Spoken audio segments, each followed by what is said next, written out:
It was way back in 1967. I do not know what happened to my mother. I do not know if she was captured and made a slave of the Nez I was not angry that she left me. Her decision to do so probably didn't come easy for her. She had to leave me behind for her own sake of survival. She was driven far from Shoshone country because she had fallen in love with a Paiute warrior. And this was not allowed for even the most common of her tribe.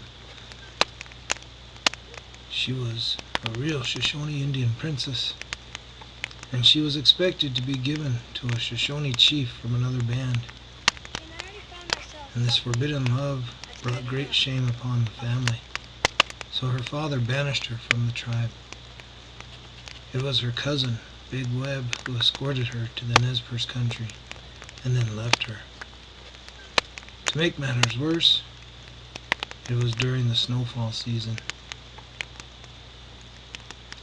So, there I was, a Shoshone and Paiute baby, abandoned.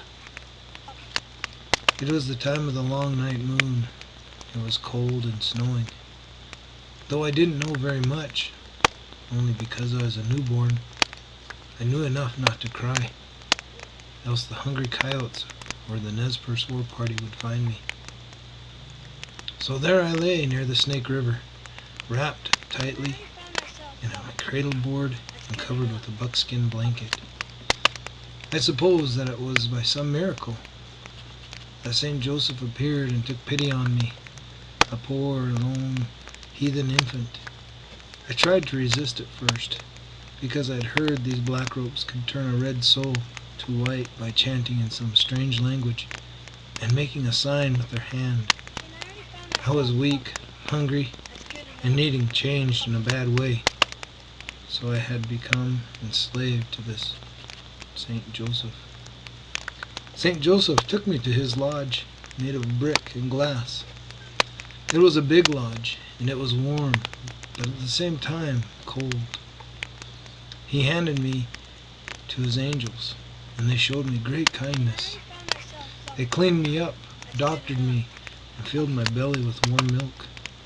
Each day I was getting stronger from their nourishment, but I was really hungry for some pine nut soup and deer jerky. I refused to speak because no one would speak to me in Shoshone.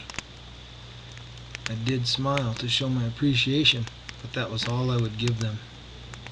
The assimilation process started when they took my cradle board and buckskin from me. They wrapped me in their white man's blankets.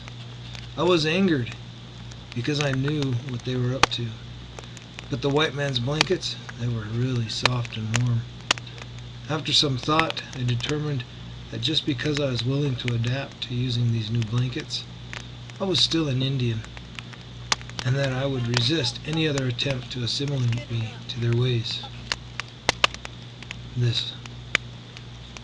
Things were good for me, and I behaved for the most part, but shortly after the Wolf's Moon, some white settlers came to the lodge of St. Joseph, and they bartered for me.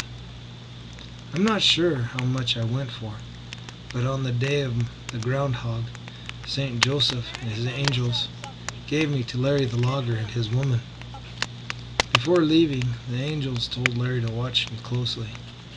They told him and his woman that, as hard as they tried, I refused to give up my red soul, and that I was a trickster. At this time, I was a little more than a month old. And I already found myself something that's good enough.